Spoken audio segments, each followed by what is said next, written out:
Hello, everybody. Thank you for tuning in to the Liberty Report. With me today is Daniel McAdams. Daniel is our co-host, and good to see you. Good morning, Dr. Paul. Well, good. We have a special guest today, and he knows a lot about these digital currencies. And I don't think either one of us claim to be experts on digital currencies, but we look at it from the freedom aspect.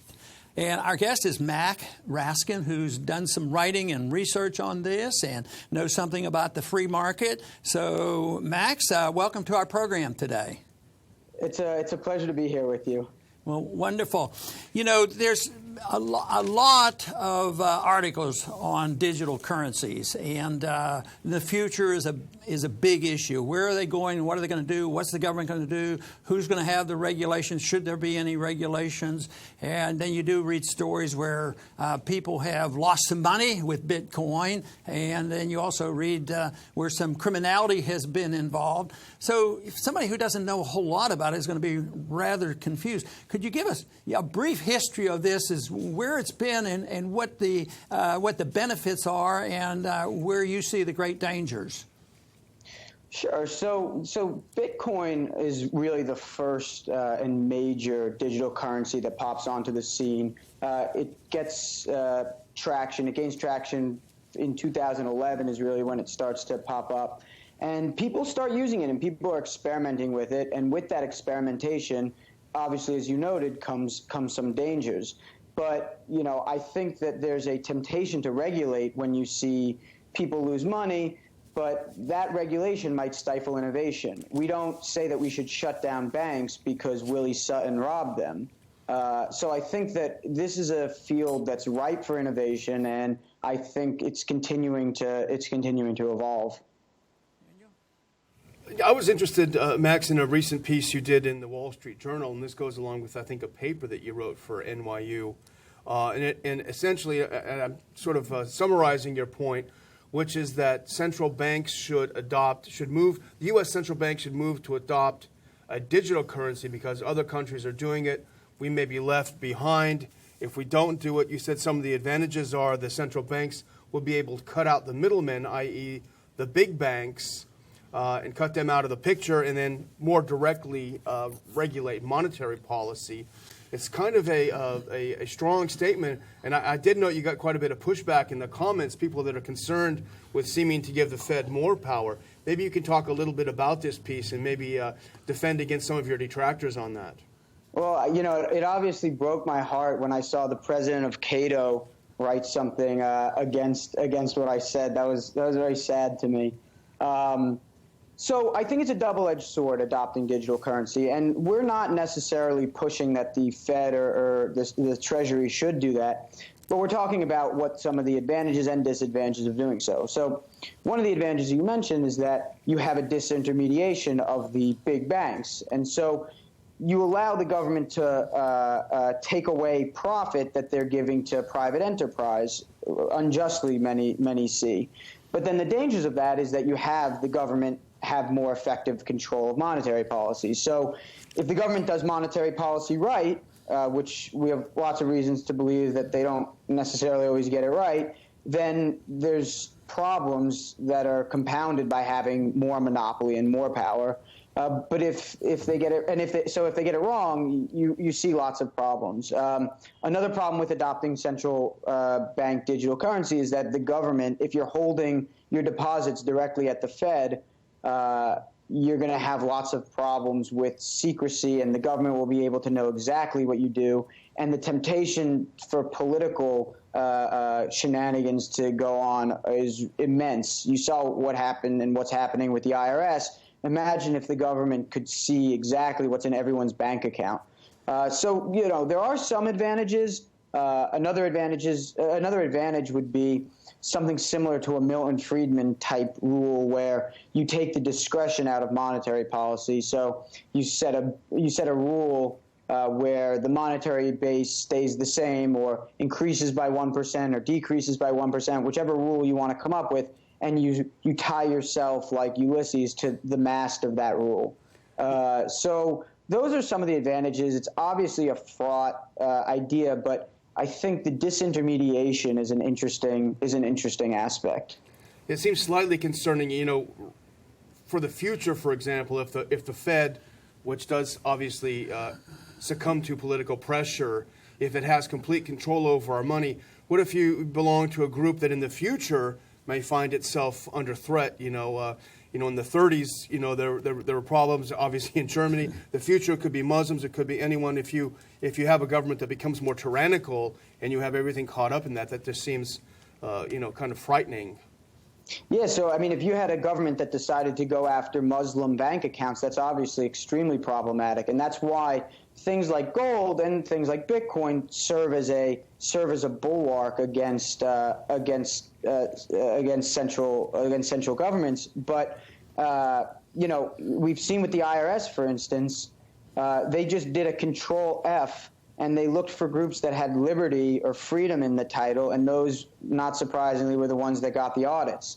So I think that's problematic. I think when we talk about the abuse of power, but I think someone likes to talk about the power to abuse. So as long as you have these opportunities to audit people or these opportunities to affect monetary policy at a very micro level, the temptation is going to be so great. And I think it's something that we really have to look at, whether or not this is something we want to do.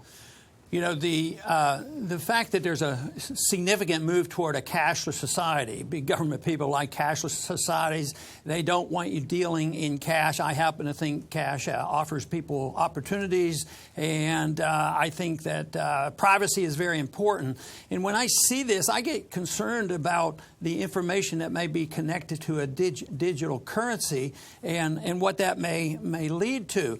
But, I was most impressed when the first statement came out by Bernanke, because I thought Bernanke would come down hard and say, hey, we can't allow this to happen. And the Department of Justice and the IRS and the DEA have all expressed, sort of interested in this because it might help law enforcement.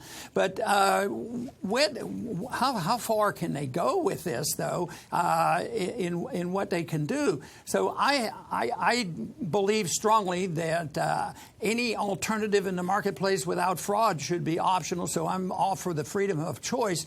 But I get worried a little bit about what the motivations might be. It might be strictly to collect taxes. And some people will say, well, that's a good idea. People should pay their fair share. And I want people to keep their fair share. So I think a lot of people get concerned about this. And when I heard Bernanke say this, I thought, well, Bernanke isn't coming down hard on this, so maybe he sort of likes this technology. Maybe this will be a benefit to all these other agencies of government. Where do you draw lines on that? So I tend to think that what I tend to view as the optimal solution is competition. So one of the middle proposals, one of the kind of reform proposals that I'm putting out there is that we should rethink legal tender laws. So if the central banks want to invent and tinker around with digital currency, I think that could potentially be a good thing. I think, so some people might have privacy concerns and some people might not have privacy concerns. And some people would want the government to see their information for different reasons. Let's say they're on some kind of benefits.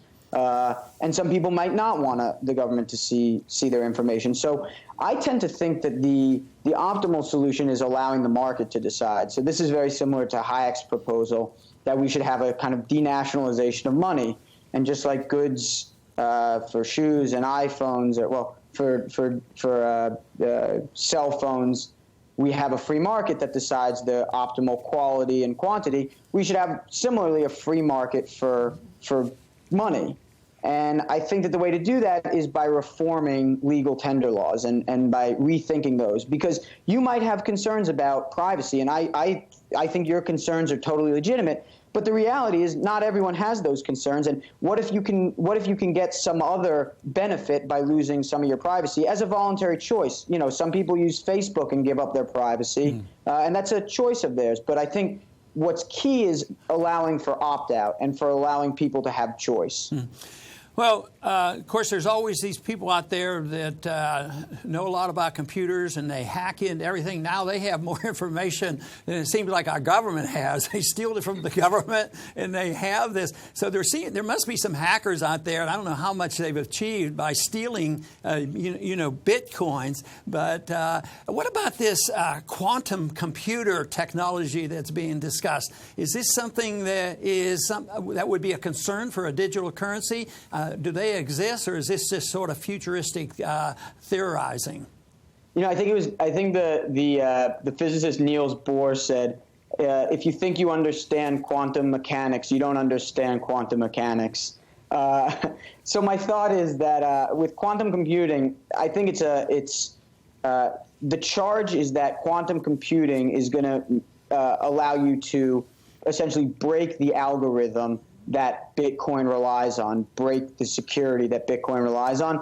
And I think that's so far off in the future, and the Bitcoin protocol can be adopted to solve that, that I think that it's not a big issue. And people are pouring money. So you mentioned the hacks, and to be sure, hacks are certainly a big problem, but the dollar is still much more widely hacked than any other currency. And unless you have your money under your bed, which has its drawbacks because you can get robbed, unless you have your money under your bed, you're going to have to cede some control over it. And there are obviously detriments and benefits that come along with that. Max, people that are not into Bitcoin, have difficulty understanding it, and I think there's often a perception that we're just too dumb to get it. But you wrote a piece back in 2013 where you quoted Bitcoin enthusiast Jared Kenna, and this really jumped out at me. This quote he said in your piece: "I've got a friend who forgot he had his computer mining Bitcoins in his garage. He checked, and it's worth about $12 million today." And I think a lot of people will read that and find I need one of those. Yeah, that's the first thing you think. And two, it's kind of hard to say that represents real wealth. People say that can't be done nowadays, but it just seems so strange and bizarre. Yeah. So the idea was that in the early days, just like with gold mining, in the early days you got a benefit for people who were the first adopters. And so you hear these stories about people losing hard drives that have millions of dollars on them. But nowadays, it's difficult to do that. The entire industry has become matured. The mining is actually, there's an ROI that you can look up. Electricity costs factor into that. So you aren't able to get the kind of returns that you got back then. The reason why you got those returns back then was to incentivize people to adopt it. And as that tapered off, you have a more professional Bitcoin mining industry that's evolved. But it's definitely a fraud industry. It doesn't have the track record of gold, and it's liable to collapse any minute. But I think what's important is that we don't discourage innovation just because people do lose their money, and we don't use things like people losing $12 million on a hard drive as pretext to have a new federal agency come in and say, well, there needs to be consumer protection and we need to really help people out. So I think that, I think the approach should be one of allowing for innovation and respecting property rights and all these things that make industry go. There are certain conditions that have existed throughout history when the political order just breaks down, and sometimes people have to leave a country, they have to survive, they have to bribe a few people. Under dire circumstances like this, people argue the case that gold is money and that computer chips and computer entries don't represent money. Now, under ordinary circumstances where the economy is working and people are accepting this and there's order, it seems like it would be workable. I'm all for getting rid of all the legal tender laws, and I introduce legislations to do that and let people make their choices. But how would you challenge the person that said, ultimately gold is money and computer entries doesn't really represent money? Well, so here's, I think, the response. So I wrote a story in, I think, 2012 about Iranians who were using Bitcoin to take money outside of the country. So one of the interesting things about Bitcoin, just from a functional perspective is that it doesn't technically need to be plugged in to an internet or plugged into a computer for you to own those Bitcoins. So what's essential to owning a Bitcoin is owning what's called a private key. And if you own that private key, and that private key can exist just as a series of numbers and letters on a piece of paper, if you own that private key, you own the Bitcoins if you can attach to the global network of Bitcoin. Now, if there's a huge global shutdown of the internet and of computers, then there's a problem. But short of that happening, if a single country is, say, cracking down on the internet like Iran does, you can take your Bitcoins out of the country much easier than you can take gold or dollars outside of a country. So, I heard stories about people stitching dollar bills into their breast pockets as they were leaving Iran. And they were realizing that they could just have a little computer chip that they put in their pocket, a little USB drive, and then when they got to the United States, the Bitcoins would be on it. So obviously, and same thing when Jews fled Iran in after the Shah, they had gold in suitcases, and that's obviously a risky proposition. It's difficult to carry around suitcases. So I'm not saying Bitcoin is better or worse than gold with respect to leaving countries, but it certainly does offer some interesting alternatives. But to your point, if things really collapse, if the world really collapses, then Bitcoin is not going to be particularly helpful. But by that token, I don't know if gold would be either. I think they say the 3 B's: bullets, Bibles, and bullion. I think if things really if things really go sour, it's more important to have canned food than to have Krugerrands. We're going to have to go here, but I did want to ask one more question on something we mentioned a little bit, and that was dealing with the Cashless Society. And there is a certain group of people who would like that because they want to collect revenues. And I would think that with a digital currency, this really would help them, because I know a lot of people now say, well, we can't raise income taxes. That's not popular, but we do like to spend money. We'll print money and we'll continue with that. But what we need now is a sales tax. We need a value-added tax and a national sales tax.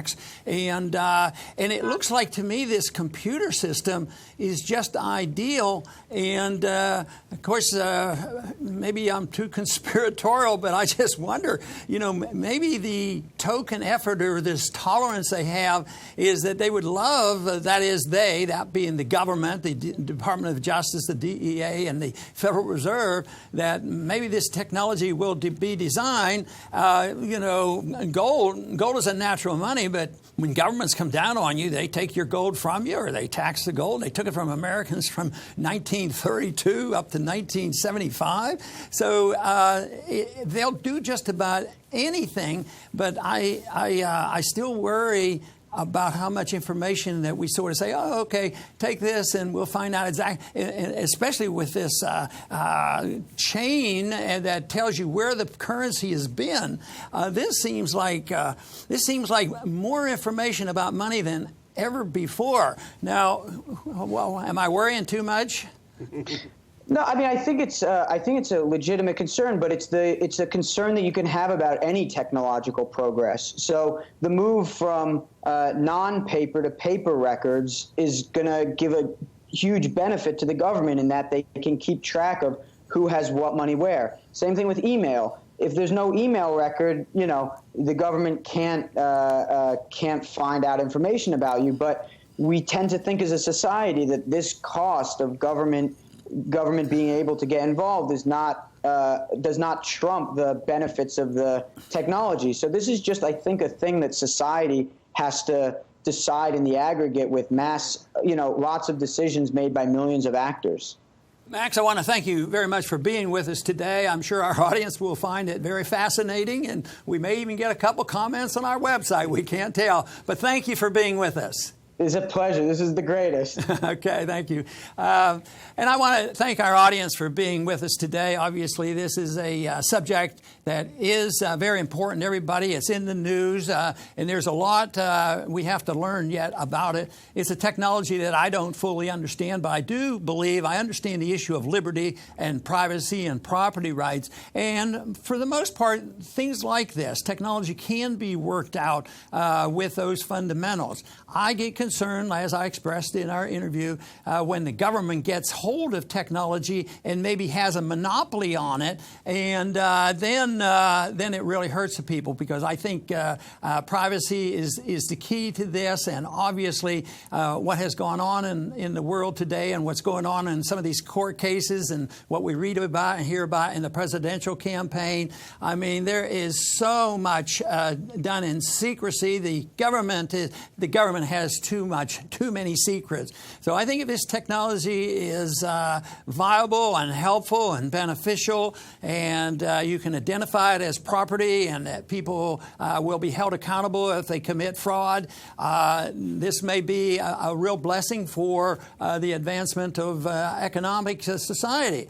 But I think we have to be aware of the type of government we have, national, international conditions we have, and this obsession of governments to have more control, more of our money, and supporting the special interest more than ever before. Today we have a system that obviously the Federal Reserve supports the banking system. So we want to get away from that. We don't want to build it bigger. But I think it's worth thinking about and discussing, and the events, I'm sure, will evolve to the point where people will have a much firmer understanding. But quite frankly, I think a lot of people are still, trying to figure this out. I have no idea what the percentage of people are that actually have used Bitcoin, but I suspect as of yet, there's still a small percentage. But anyway, I want to thank everybody for tuning in today to the Liberty Report.